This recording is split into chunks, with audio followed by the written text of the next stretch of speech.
এই অখণ্ড ভারতের চিন্তা গান্ধীর বেশি ছিল, জওহরলাল নেহরুরও ছিল, এবং প্রথম দিকে জিন্নারও ছিল অখণ্ড ভারতের চিন্তা। কিন্তু সময়ের পরিক্রমায় ব্রিটিশদের আচরণ, হিন্দুদের আচরণ এবং ব্রিটিশদের হিন্দুদেরকে প্রাধান্য দেওয়া ইত্যাদি লম্বা দীর্ঘ পরিক্রমায় মিস্টার জিন্না এবং আল্লামা ইকবাল ভাবেন যে মুসলমানদের জন্য আলাদা দেশের প্রয়োজন আছে, এবং এটি নিয়ে ওই সময় মুসলমানদের মধ্যে বিরাট দ্বন্দ্বের সৃষ্টি হয় যে অখণ্ড ভারতে মুসলমান থাকবে না আলাদা স্বাধীন মুসলিম দেশে মুসলমান থাকবে।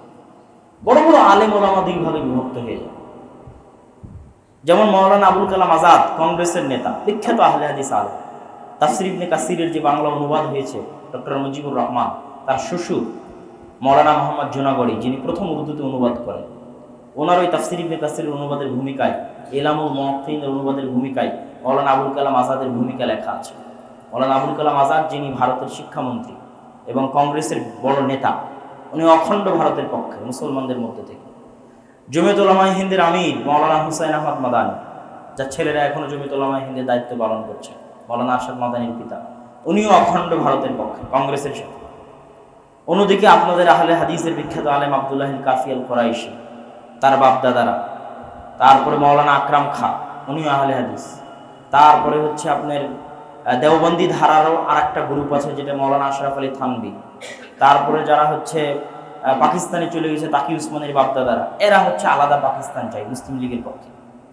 মাওলানা আশরাফ আলী থানভী আলাদা পাকিস্তানের পক্ষে, তাকি উসমানের বাপদাদারা আলাদা পাকিস্তানের পক্ষে, আব্দুল্লাহ কাফি আল কুরাইশি আলাদা পাকিস্তানের পক্ষে, মাওলানা আকরাম খা আলাদা পাকিস্তানের পক্ষে। এইভাবে মুসলমানরা দুই ভাগে বিভক্ত হয়ে যায় এবং উভয়ের পক্ষে যুক্তি এবং তর্ক আছে।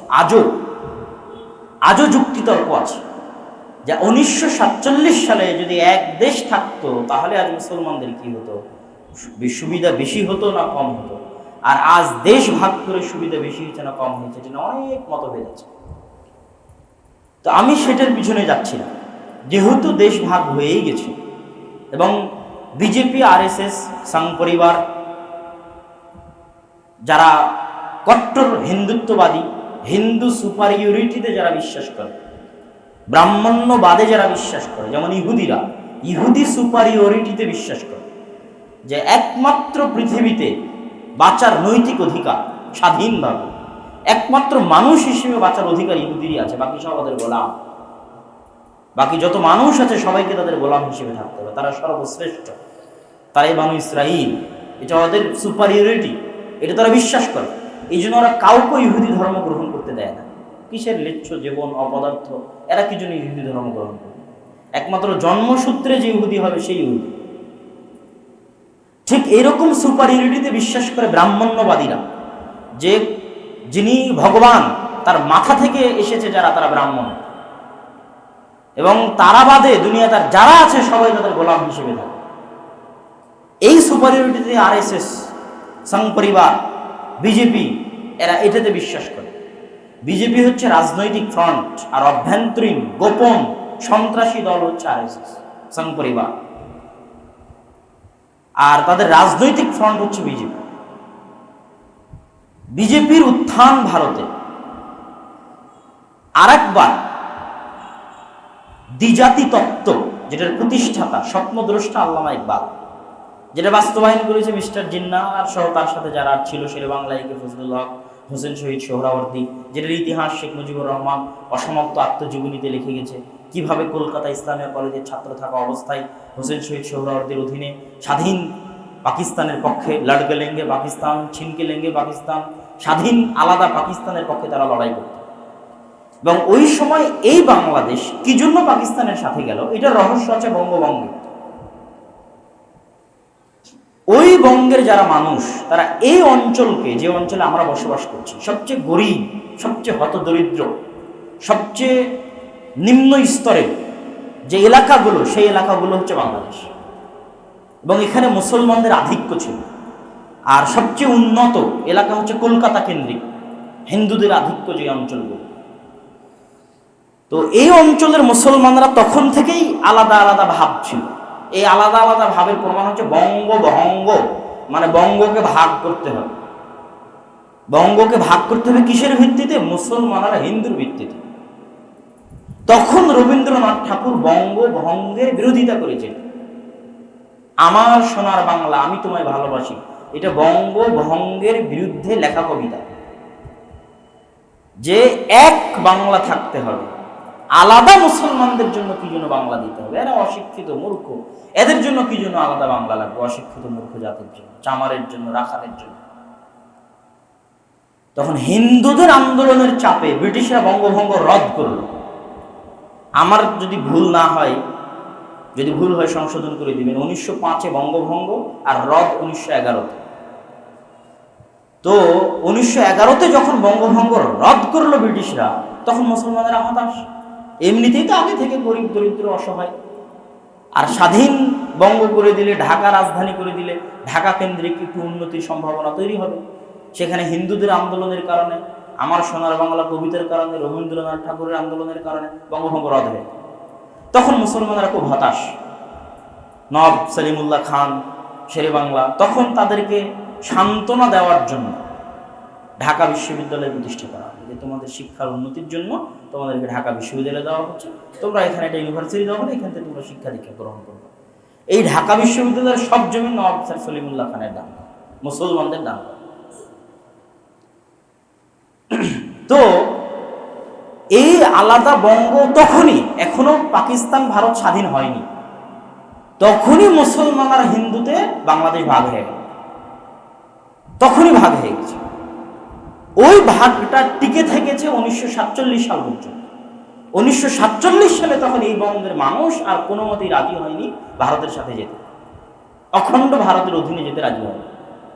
আলাদা মুসলিম রাষ্ট্র হোক, কয়েক হাজার মাইল, 2400 কিলোমিটার সম্ভবত, আমার যদি ভুল না হয়, এত হাজার হাজার মাইল, 2500 মাইল হবে এই পূর্ব পাকিস্তান থেকে পশ্চিম পাকিস্তান পর্যন্ত। 2500 মাইলের সীমান্ত ক্রস করে এক দেশ হবে, সেই দেশের নাম হবে পাকিস্তান। এটা কল্পনার বাইরে ছিল। অথচ ভাষা আলাদা, জাতি আলাদা, সম্পূর্ণটাই আলাদা। এখানে আর একটা আশ্চর্যের কথা বলি, যে এই পাকিস্তান যে আন্দোলন, এই পাকিস্তান আন্দোলনের পক্ষে পশ্চিম পাকিস্তানিদের অবদান সীমিত। পূর্ব পাকিস্তানি যারা বাঙালি, তাদের অবদান সবচেয়ে বেশি। ইতিহাস ঘাটলেই পাবেন। ধরেন পাকিস্তান প্রস্তাব 1935 সালে লাহোর প্রস্তাব সর্বপ্রথম কে পেশ করলো ব্রিটিশদের সামনে? সেটা বাংলায় বলল, ওটা তো পশ্চিম পাকিস্তানিরা পেশ করেনি, ও তো এই বাংলাদেশি বাঙালি পেশ করলো পাকিস্তান আলাদা করার প্রস্তাব। হোসেন শহীদ সোহরাওয়ার্দী, শেরে বাংলা, একে ফজলুল হক, এরা সবই ছিল পাকিস্তান আন্দোলনের মূল নেতা। ওই পশ্চিম পাকিস্তানের জন্য, তাদের ওই পাকিস্তানে যারা বসবাস করছে তাদের সেরকম কোনো অবদান ছিল না। এমনকি পরবর্তীতে 1971 সালের আগ পর্যন্ত যে দুইটা যুদ্ধ ভারত পাকিস্তান হয়েছে, এই দুইটা যুদ্ধে ইস্ট বেঙ্গল রেজিমেন্টের যে অবদান, ইতিহাসের পাতা থেকে এগুলো মুছে ফেলা হয়েছে, কেউ জানে না। ইস্ট বেঙ্গল রেজিমেন্টের সেনাবাহিনীর যে অবদান, ওই পশ্চিম পাকিস্তানিদের কোনো অবদানই নাই। আছে, আমি একদম না করবো না, কিন্তু পুরো পাকিস্তানের পিছনে এই বাংলাদেশের বাঙালিদের অবদান বেশি। সেটা কিসের কারণ? এই পুরোটাই ছিল ইসলামের কারণ। তাহলে এই স্বাধীন আলাদা বাংলাদেশের ভূখণ্ডের ইতিহাস 1971 শুরু নয়। আজ আমার ছেলে মেয়েকে, আমার সন্তানদেরকে সবসময় পড়ানো হচ্ছে 1971 থেকে তার পরবর্তী। আফটার 1971 যদি পড়ানো হয়, সে তার পরিচয় হারিয়ে ফেলবে, ও হিন্দুদের সাথে মিশে যাবে, তার আদর্শ, তার সংস্কৃতি, তার চলাফেরা হিন্দুদের সাথে মিশে যাবে। তখন সে বলবে হয় আমি জাতীয়তাবাদী, না হয় বলবে আমি ধর্মনিরপেক্ষতাবাদী। কিসের ধর্মনিরপেক্ষ, কিসের জাতীয়তাবাদ? এ বাংলাদেশের প্রতিষ্ঠা তো জাতীয়তাবাদ দিয়ে হয়নি, এ বাংলাদেশের প্রতিষ্ঠা তো ধর্মনিরপেক্ষতাবাদ দিয়ে হয়নি, এই বাংলাদেশের প্রতিষ্ঠা তো শুধু ইসলামের কারণে হয়েছে। এটা পুরো ইতিহাস প্রথম থেকে পড়ে আসতে হবে। গৌড় রাজধানী তো বাংলাদেশে, ইখতিয়ারউদ্দিন মতিন বখতিয়ার খিলজি তো বাংলাদেশ জয় করেছে, স্বাধীন সুলতানি শাসন আমল তো বাংলাদেশে, ব্রিটিশ বিরোধী আন্দোলনের অবদান বাংলাদেশে, পাকিস্তানের পক্ষে আন্দোলনের অবদান বাংলাদেশে, বঙ্গভঙ্গের বিরুদ্ধে আন্দোলনের অবদান বাংলাদেশে। এগুলো পুরোটাই ছিল শুধু ইসলামের কারণে। এই পুরো দীর্ঘ সময়ের ইতিহাসকে আপনি মাটির নিচে পুঁতে দিবেন, আর 1971 থেকে ইতিহাস শুরু করবেন, এই জাতি টিকবে না, ধ্বংস হয়ে যাবে। এই জন্য আমি বলবো যে আমাদের খেলাটা মূলত, আমাদের যুদ্ধটা মূলত হতে হবে শিক্ষা, সংস্কৃতি, আদর্শ, জ্ঞানের যুদ্ধ। আপনি আজকে, হ্যাঁ, নরেন্দ্র মোদী অবশ্যই তার কয়েকটা যে খারাপ কাজ, যেই খারাপ কাজগুলো ভারতের অতীতের কোনো প্রধানমন্ত্রী করেন, যেমন বাবরি মসজিদ, দীর্ঘদিন যাবৎ বাবরি মসজিদের কোর্ট থেকে ফায়সালা নিয়ে এসে বাবরি মসজিদকে ধ্বংস করে দিয়ে ওই জায়গায় রাম মন্দির করার মতো সাহসিকতা ভারতের কোনো দলের কোনো প্রধানমন্ত্রী কোনোদিন দেখায়। কাশ্মীরেরও লম্বা ইতিহাস আছে। আমার 30-35 1 ঘন্টার বক্তব্য আছে আলামিন জামে মসজিদ থেকে শুরু করে ইউটিউবে আলাদা ভিডিও আছে কাশ্মীরের লম্বা ইতিহাসের। সেখানে আমি বলেছি যে কাশ্মীর ভারতের সাথে এই শর্তে অন্তর্ভুক্ত হয়েছে যে কাশ্মীরের আলাদা স্বায়ত্ত শাসনের ক্ষমতা দিতে হবে, এবং এই আলাদা স্বায়ত্ত শাসনের ক্ষমতা কোনো ভারতের কোনো দল, কোনো প্রধানমন্ত্রী লঙ্ঘন করেন। এটা সংবিধানের অন্তর্ভুক্ত ছিল যে কাশ্মীরে কোনো হিন্দু জমি কিনতে পারবে না, কাশ্মীরের কোনো মেয়েকে কোনো হিন্দু বিবাহ করতে পারবে না, যেন কাশ্মীরের অখণ্ডতা, মুসলিম সংখ্যাগরিষ্ঠতা কোনোদিন যেন লঙ্ঘন না হয়। আছে ভারতের সাথে বাট স্বায়ত্ত শাসনের মাধ্যমে। এই কাশ্মীরের স্বায়ত্ত শাসনকে সম্পূর্ণরূপে ধ্বংস করে দিয়ে, সংবিধান থেকে বের করে দিয়ে পুরো কাশ্মীরকে ভারতের করতালগত, সম্পূর্ণরূপে অধীনস্থ দাস বানানোর কাজ সম্পূর্ণরূপে নরেন্দ্র মোদী করেছে। গুজরাতের গণহত্যার কথা তো সবাই জানে। আর সবচেয়ে ভয়ঙ্কর, যেটা বাংলাদেশের জন্য ভয়ঙ্কর, যেই জন্য বাংলাদেশের এটার বিরোধিতা করা শক্তভাবে উচিত। অন্যগুলো একটা গেল কাশ্মীরের জন্য, একটা গুজরাটের জন্য, একটা বাবরি মসজিদ, সব বাদ দিলাম। এই লাস্টেরটা হচ্ছে বাংলাদেশের অস্তিত্ব বিরোধী। সেটা হচ্ছে আসামে যদি বিজেপি আসে, এইবারের নির্বাচনে যে নির্বাচন চলতেছে রানিং, পশ্চিমবঙ্গে যদি বিজেপি আসে, যেটা মমতা ব্যানার্জির বিরুদ্ধে যে নির্বাচন চলতেছে, বিজেপি লড়াই করতেছে, এবং নরেন্দ্র মোদীর সফরের মূল টার্গেট ছিল রাজনৈতিকভাবে মমতা ব্যানার্জিকে পরাজিত করা পশ্চিমবঙ্গ। এবং যে যে মন্দির অখ্যাত, কেউ চিনত না, কেউ জানতো না, সেই মন্দির, সেই জায়গাগুলোতে নরেন্দ্র মোদী সফর করলো শুধু পশ্চিমবঙ্গে তাদের ভোটকে কাস্ট করার জন্য। তো CAA, CAA, NRC, এই দুইটা নিয়ম যদি ভারত সরকার বাস্তবায়ন করে বিজেপি সরকারের অধীনে থাকা অবস্থায়, তো ইন্ডিয়ার আসাম এবং পশ্চিমবঙ্গের লক্ষ কোটি বাঙালিকে বাংলাদেশি অভিযোগ দিয়ে ঠিক যেভাবে মায়ানমারের রোহিঙ্গাদেরকে বের করে দেওয়া হয়েছে তাদেরকে বের করে দেওয়া।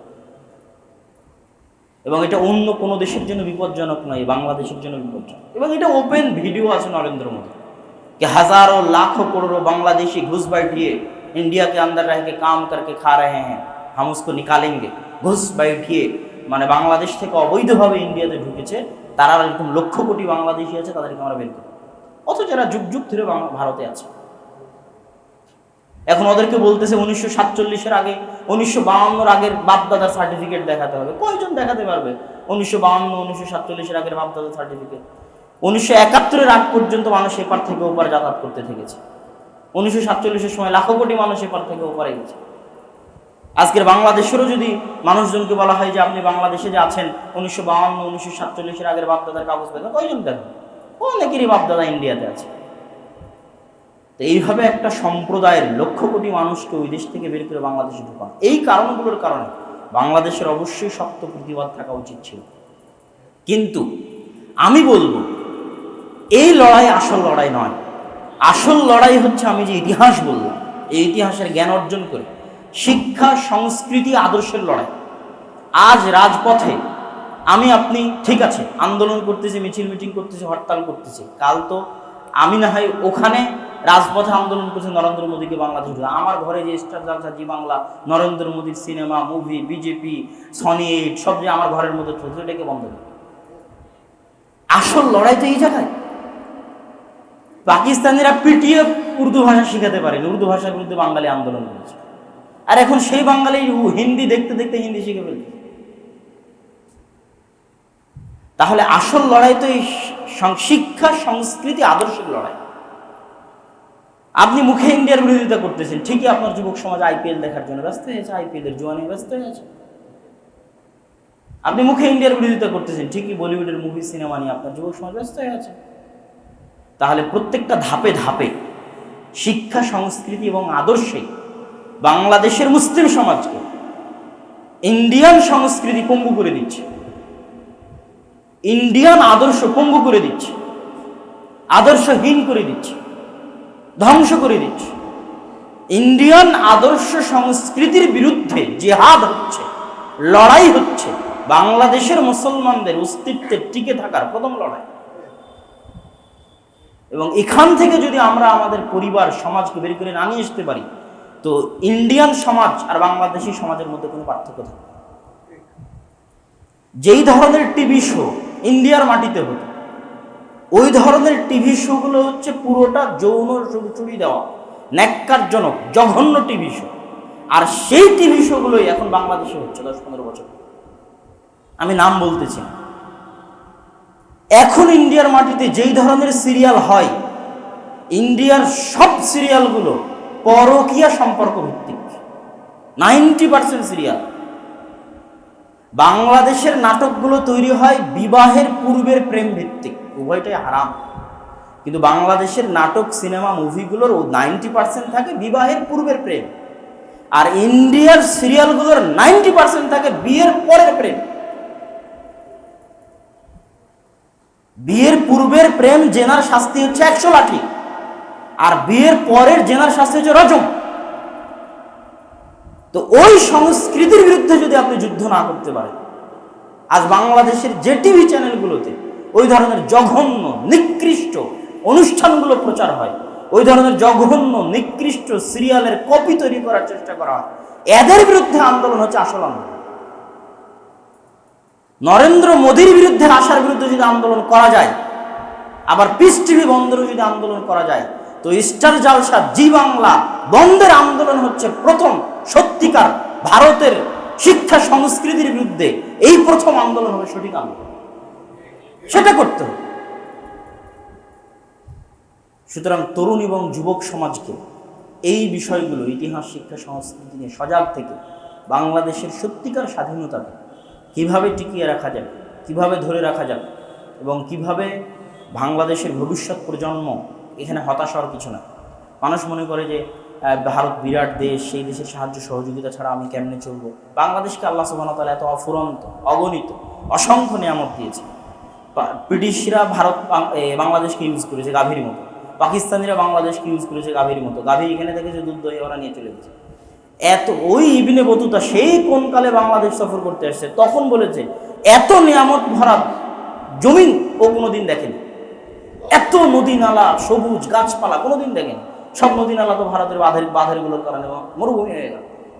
এত নদী নালাওয়ালা জমি, এত উর্বর জমি, এত সবুজ জমি পৃথিবীর খুঁজে পাওয়া মুশকিল আছে।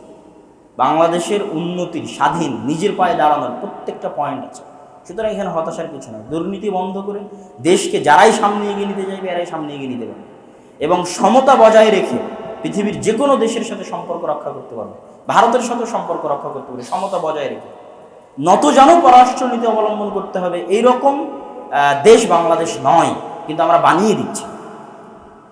বাংলাদেশ, নেপাল, ভুটান, ওদের কোনো সমুদ্র বন্দরই নাই, তারপরেও তো ওরা কোনো না কোনোভাবে টিকে আছে। হ্যাঁ, ভারতের অধীনেই টিকে আছে, তারপরেও তো টিকে আছে। সেখানে বাংলাদেশের খুব বড় বড় সমুদ্র বন্দর।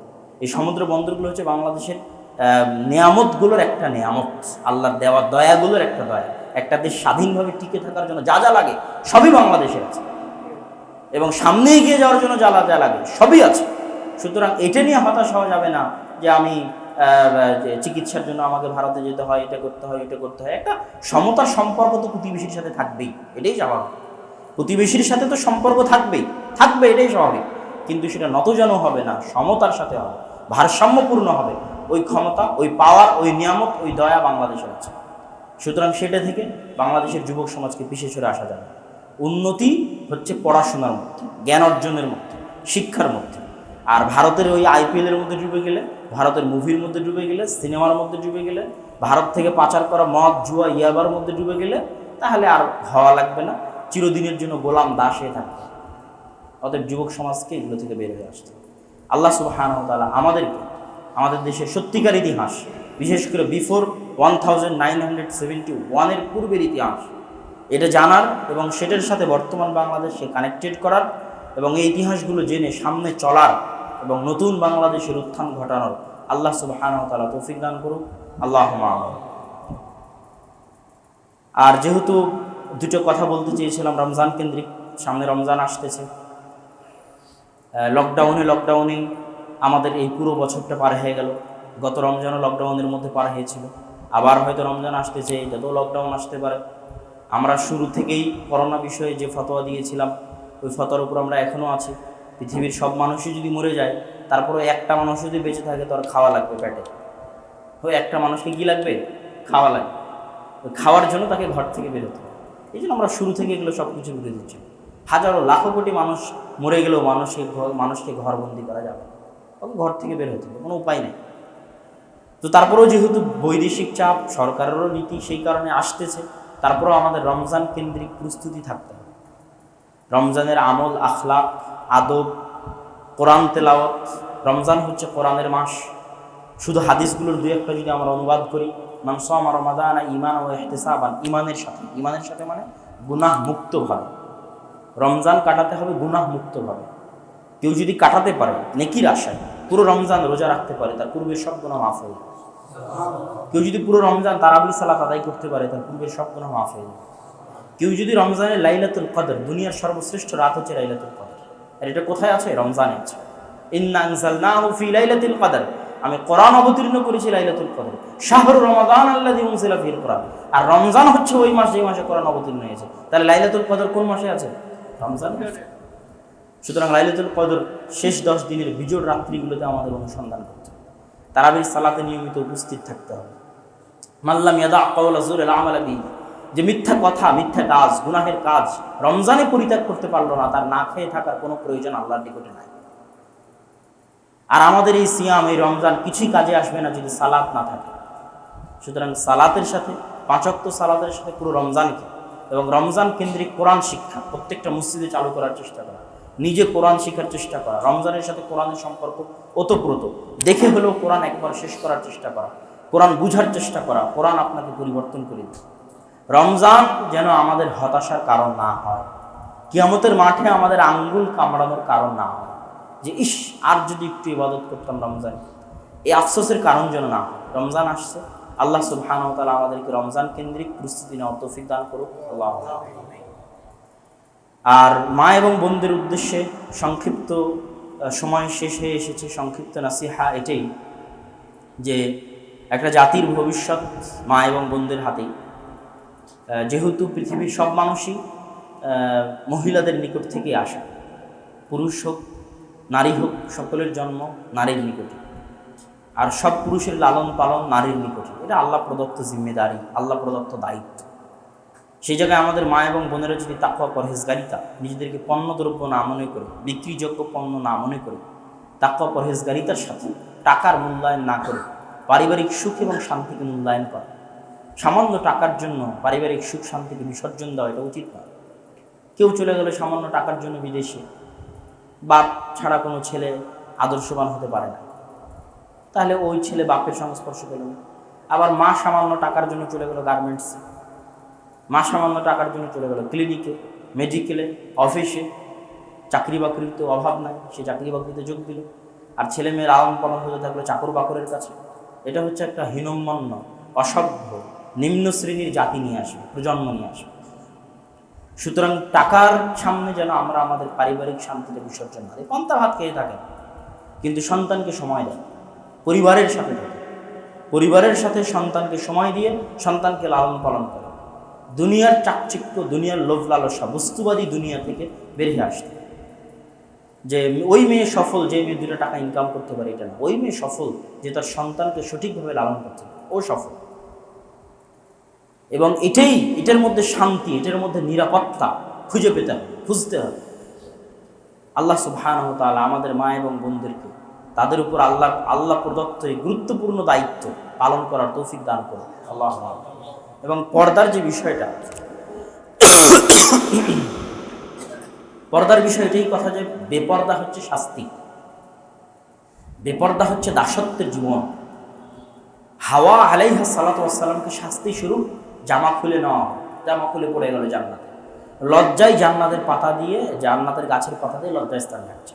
তাহলে বেপর্দা, উলঙ্গতা হচ্ছে শাস্তি। আজকের যুগে আপনি একটা মানুষকে শাস্তি দিয়ে চাইলে তার জামা কাপড় প্যান্ট খুলে নেবেন, এটা শাস্তি। সেই শাস্তিটা কিভাবে আমাদের মা ও বোনেরা নিজেদের জন্য সৌন্দর্যের কারণ মনে করলো, এটা তাদেরকে আর একবার চিন্তা করতে। ইসলামী খেলাফার যুগে বেপর্দা হচ্ছে দাসত্ব। দাসত্ব মানে দাসীদের জন্য পর্দা নাই, ইসলামেরই নিয়ম। পর্দা করবে স্বাধীন নারী।